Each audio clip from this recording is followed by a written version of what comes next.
Have you ever considered how quickly a life can change? Um, is that is that creator uh, what how a seemingly normal day can unravel into something unimaginable? Um, the trial of Lindsay Clancy has gripped the nation, not just for the tragic loss of three young lives, but for the complex questions it raises about mental health, postpartum psychosis, um, and the breaking points of motherhood. Um, let's delve into the details revealed in court, piecing together the events leading up to that fateful day and all of the biggest sense of that man. The courtroom has heard disturbing details about Lindsay's online activity in the days leading up to January 24th, 2023. Searches revealed a desperate search for answers, inquiries about medications, uh, and even the effects of ketamine on suicidal thoughts.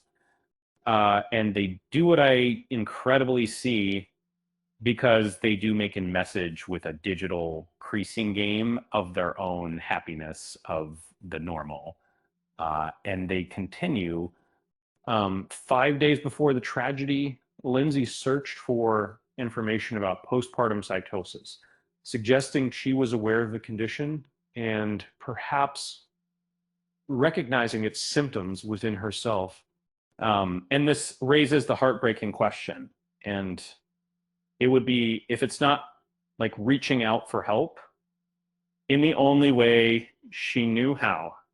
On the day of the killings, Lindsay searched for kids' Miralax and CVS pharmacy, seemingly mundane tasks, masking a growing internal turmoil.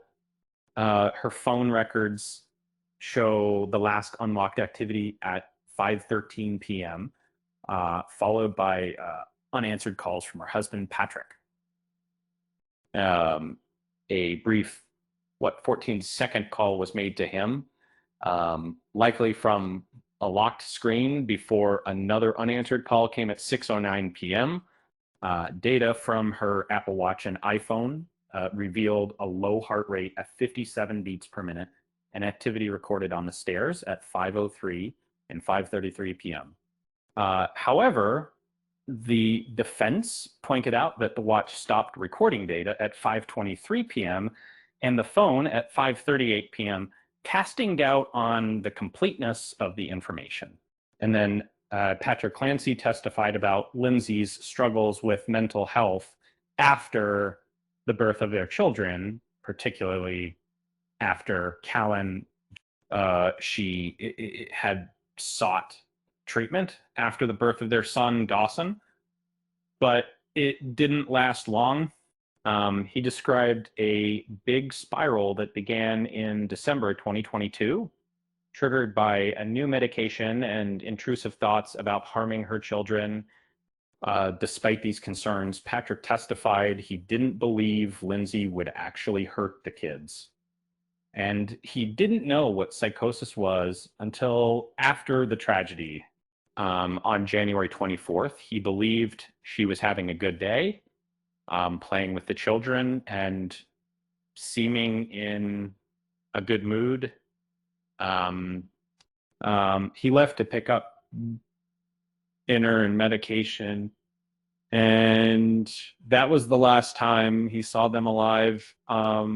The prosecution alleges Lindsay intentionally strangled her children while Patrick was out, then jumped out of a second-story window. And so the defense argues that she was in a psychotic state, unable to understand her actions, that she would, the question of criminal responsibility hangs heavy in the courtroom. Text messages revealed a seemingly normal exchange between Lindsay and Patrick on the day of the tragedy. They discussed dinner plans with Lindsay suggesting takeout and Patrick ordering scallops. Uh, these mundane details are particularly haunting, juxtaposed with the horror that unfolded shortly after. Um, the nanny, Elaine Rossi, testified that she had no concerns about Lindsay's fitness as a mother, describing her as a wonderful mom who loved her kids and was concerned about their safety. And this testimony adds another layer of complexity to the case, highlighting the difficulty of recognizing the signs of a mental health crisis. The trial continues to unfold, revealing a heartbreaking story of a mother struggling with mental illness and the devastating consequences that followed. And it's a reminder that mental health is a critical issue and that seeking help is essential, not a sign of weakness. Um, it also makes you wonder, doesn't it? Uh, and what if just one thing had been different? What if help had come sooner? With that said, thanks for watching, and until next time,